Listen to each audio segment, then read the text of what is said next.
Hi everyone, hope you guys are doing well. We've had a lot of requests for Fozzie Bear to join us for the news. I think we might be boring him a little bit, but maybe he'll hang out with us for a few minutes.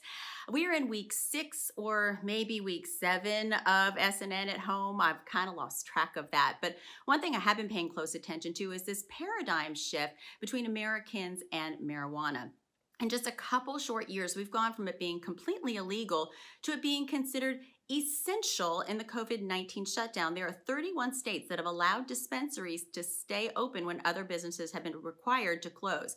Obviously, the issue is sales tax revenue. Gas tax is down, sales tax is down.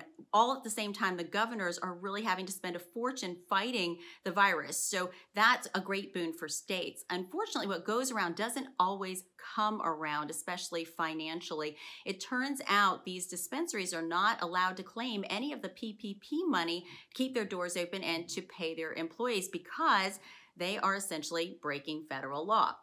If you've ever filled out an SBA loan application, you know that you have to certify under threat of perjury that you are not involved in any illegal activity. So that's what's happening with those dispensary owners, but it's also hurting another group that you might not think about. There's a whole group of ex-felons who come out after having served their time, wanting to start their lives over, and they're unable to get a job because of their criminal history. So there are training programs, and they go to these things and they learn how to run a business, and a lot of them are pretty successful. They have employees now, and they have real businesses to take care of, but they too are getting turned down for the PPP because of their criminal history. Now, this has been raised on Capitol Hill, but unfortunately, the money goes so quickly that it's unlikely that they'll get any help before this round of funding runs out. Hopefully, the third round will make a difference.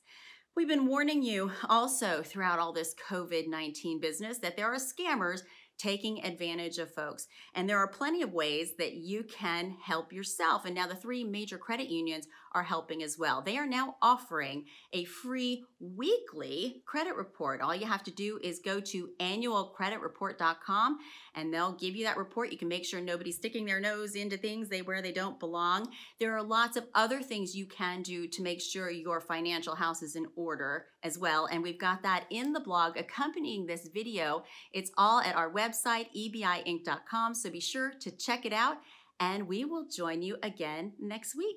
Take care, everyone.